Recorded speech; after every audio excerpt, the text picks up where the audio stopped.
Welcome to our channel. Today we how to update Notion AI to generate SOPs from your templates, detailed guide step by step clearly. To update Notion AI for generating standard operating procedures, begin by opening your Notion workspace.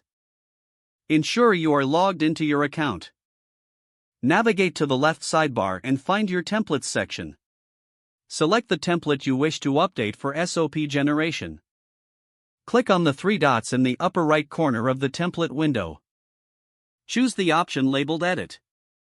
Locate the content area where you want the SOP details to be generated.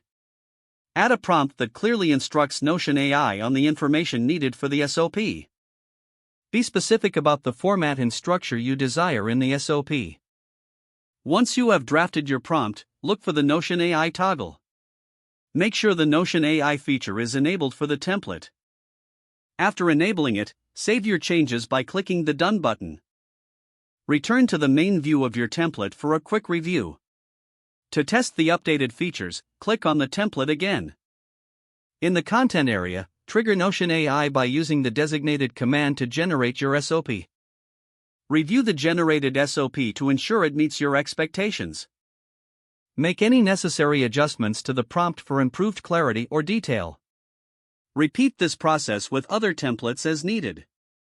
Once satisfied, your templates are now ready to generate SOPs efficiently.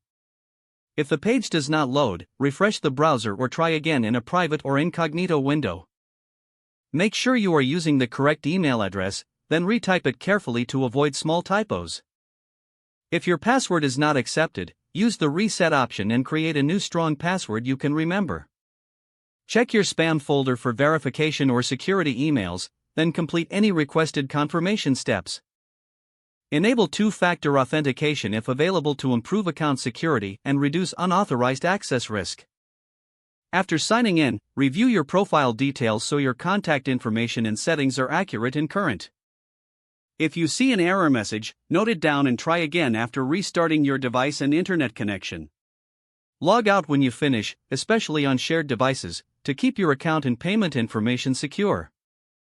If the page does not load, refresh the browser or try again in a private or incognito window.